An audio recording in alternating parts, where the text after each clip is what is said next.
ចេញមកទៀតហើយក្នុងនេះមិនដឹងមានប្រកបអីខ្លះទេបាទដឹងមានប្រកបអីខ្លះទេបាទចឹងឃើញបាទទស្សនភាពនៃសកម្មភាព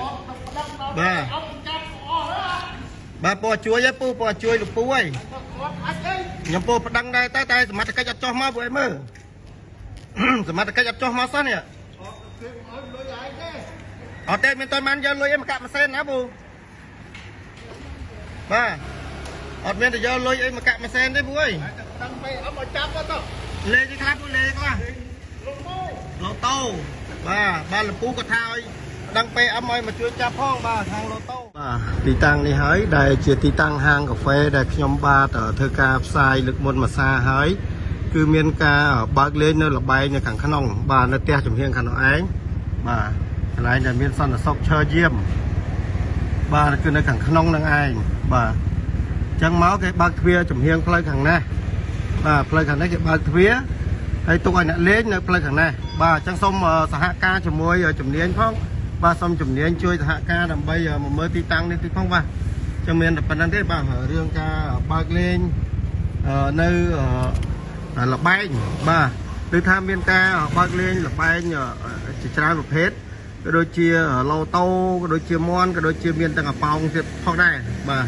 ចឹងយកអត់ដឹងច្បាស់នោះទេតែនេះជាប្រភពព័ត៌មានមួយបាទចឹងមានតែការសំណុំពរទៅដល់លោកពូមេប៉ុស្តិ៍សកាត់ស្វាយប៉ាខ្ញុំបានធ្វើការផ្ដល់ព័ត៌មានជូនលោកពូហើយពាក់ព័ន្ធនឹងទីតាំងនេះតែលោកពូហាក់ដូចជាអត់យកចិត្តទុកដាក់ទេបាទអត់បានដាក់កម្លាំងមកទេលោកពូគ្រាន់តែឆ្លើយថាលោកពូនឹងចំណាត់កម្លាំងចុះមកបាទតែទីបំផុតគឺអត់មានកម្លាំងនៅក្នុងការមកនោះទេបាទចឹងយើងឃើញមកទស្សនភាពនៃសកម្មភាពនេះបាទចឹងខ្ញុំអត់ទៅណាទេខ្ញុំចាំរងចាំលោកពូមេប៉ុស្តិ៍មកដើម្បីធ្វើការសហការដើម្បីសុំបាទមើលទៅទ្វារបិទបើកនៅខាងក្នុងឯងបាទប្រហែលជាអាចនឹងមានផ្លូវណាចេញផ្សេងទៀតក៏ថាបានដែរបាទរំមតែលោកពូមេប៉ុស្តិ៍មកអាចនឹងអ្នកលេងអ្នកអីហ្នឹងអាចគេចចេញទៀតហើយបាទចឹងយើងចាំតាមដានទាំងអស់គ្នាបាទហើយបាទចឹងយើងរងចាំមើលទាំងអស់គ្នាបាទถึงចាប់ដើមចេញមកបាទឃើញណា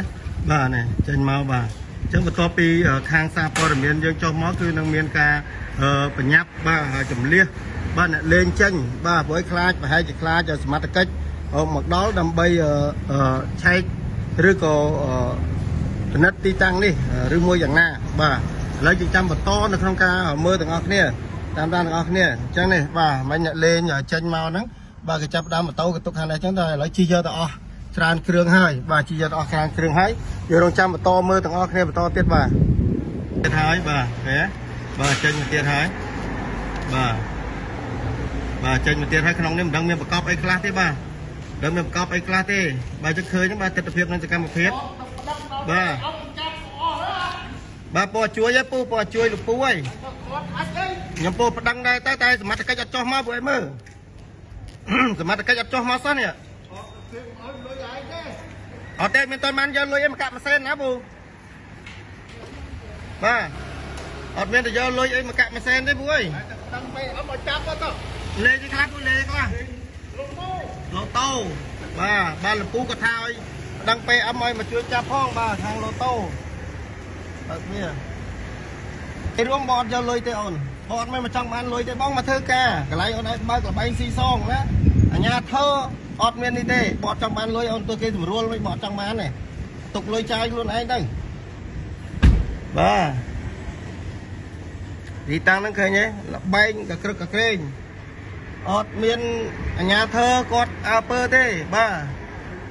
ទលោកពូគាត់ចេញមកមិញចឹងគាត់ថាសុំស្នើទៅដល់កងរាជអាវុធហត្ថទៅដល់ទៅបាទដើម្បីដាក់ស្នើជំនាញចុះទប់ស្កាត់នៅបង្ក្រាបទីតាំងនេះហ្មងទៅបាទបើអញ្ចឹងនៅតែផ្កើននៅក្នុងការបើកនៅលបែងស៊ីសងបាទផ្កើននឹងអនុសាសន៍របស់ថ្នាក់ដឹកនាំ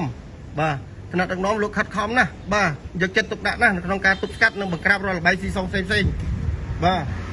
តែទីតាំងនេះអត់ទេបាទអត់ទេគឺនៅតែបន្តបើកឯម្អូនក៏បាទតែនេះម្អូនក៏ចេះតែសុំដែរបាទសុំឲ្យខាងសារព័ត៌មានយើងនឹងយកលុយទៅបាទ5-60000នេះចឹងទៅតែខ្ញុំអត់ដូចខ្ញុំប្រាប់ទៅតែខ្ញុំមិនមកយកលុយទេខ្ញុំមកធ្វើការដើម្បីជាផ្នែកជាចំោះបាទជាដល់ប្រមុខថ្នាក់ដឹកនាំបាទជាកញ្ចក់មួយដើម្បីធ្វើការឆ្លោះបញ្ចាំងរាល់បញ្ហាអសកម្មណាផ្សេង បាទជាពិសេសដូចជារឿងលបែងស៊ីសងនេះផ្ទាល់តែម្ដងបាទឃើញហើយខ្ញុំមកសាផ្សាយបាទមានអ្នកខ្លះក៏គេចង់បខូចខ្ញុំអ្នកខ្លះក៏ចង់មូបកាច់ខ្ញុំ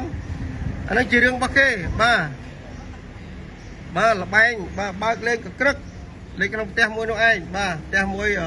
កន្លែងមានស្បងប្អូនសន្តិសុខដល់បងសន្តិសុខដល់គាត់អង្គុយយាមនៅពីមុខនេះបាទគឺមានកន្លែងហ្នឹងឯងដែលជាកន្លែងទីតាំងដែលលេងបាទសរសើរបាទសរសើរសមត្ថកិច្ចអាជ្ញាធរសង្កាត់ស្វាយប៉ាបាទសរសើរសមត្ថកិច្ចអាជ្ញាធរសង្កាត់ស្វាយប៉ាមែនតើ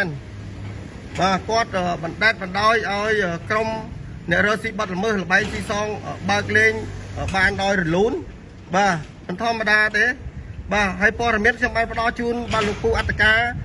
បាទខណ្ឌរិស័យកែវផងដែរក៏ដូចជាបាទលោកពូមេប៉ុស្តិ៍ស្កាត់ស្វាយប៉ាខ្ញុំបានផ្ដល់ជូនហើយតែអត់មានប្រធានការចុះមកមើលចុះមកទប់ស្កាត់ទេបាទដូចជាបណ្ដេតបណ្ដោយដូចជាធូររលុងដល់ហើយបាទរឿងលបែងស៊ីសងបាទក៏សូមសរសើរទៅដល់អាជ្ញាធរសមត្ថកិច្ចមែនទែនបាទសូមសរសើរទៅដល់គាត់មែនទែនបាទហេតុអ្វីបាទគាត់អត់មានប្រធានការក្នុងការទប់ស្កាត់តាមបាទថ្នាក់ដឹកនាំលោកដាក់ចេញបាទគាត់អត់ខ្លាចទេអីឬមួយយ៉ាងណាគាត់គិតថាលបែងស៊ីសងគឺជាសេដ្ឋកិច្ចនៅក្នុងមូលដ្ឋានរបស់គាត់ឬមួយយ៉ាងណាបាទលបែងស៊ីសងគឺជាសេដ្ឋកិច្ចរបស់ពលរដ្ឋដែលរស់នៅក្នុងតំបន់ខណ្ឌរិស័យកែវនេះឬមួយយ៉ាងណាឬក៏នៅក្នុងសង្កាត់ស្វាយប៉ានេះឬមួយយ៉ាងណាបាទយើងឃើញហើយអំពើហិង្សាអំពើចោរកម្មដូចឆក់ប្លន់ដូចលោកពូមិនអញ្ចឹងបាទគាត់ចេញមកក្តៅក្រហាយតងតាំងផងបាទថាងាកព័ត៌មានមកផ្សាយងាកព័ត៌មានមកផ្សាយបាទរហូតដល់គាត់និយាយបោះពាក្យសម្ដីមកសិទ្ធិគេមិនអោយលុយហើយហ្នឹងបាទផ្សាយណាគេមកហ្នឹងមួយទេតែខ្ញុំអត់ប្រកាន់ទេបាទប្រជាពលរដ្ឋគាត់អត់យល់បាទគាត់អត់ដឹងគាត់ប្រគិតគិតថាអ្នកសារព័ត៌មានដូចគ្នាទាំងអស់មែនបាទអត់ទេបាទវាមានបុគ្គលខ្លះក៏ខលខូចបុគ្គលខ្លះទៅក៏ល្អទៅបាទអញ្ចឹងអានេះវាអត់មានអីត្រូវចោតប្រកាន់បោកសរុបអញ្ចឹងទេបាទអញ្ចឹងក្នុងនាមជាអ្នកសារព័ត៌មានអញ្ចឹងឲ្យគ្រាន់ជាកញ្ចក់មួយអញ្ចឹងដើម្បីឆ្លោះបញ្ចាំងរាល់បញ្ហាអសកម្មផ្សេងបាទពីទីតាំងការបើកលេងនៅល្បែងស៊ីសងហ្នឹងបាទលេងកក្រឹកបាទលេងកក្រឹកទីតាំងនេះបាទអញ្ចឹងមានតែប៉ុណ្្នឹងទេនៅក្នុងការសំណូមពរទៅដល់អាជ្ញាធរថ្នាក់មូលដ្ឋានបាទសូមមេត្តាជួយមានប្រធានការទប់ស្កាត់ផងបាទជួយមានប្រធានការទប់ស្កាត់ផងកុំអញ្ចឹងបាទធួរលងពេកហើយបាទ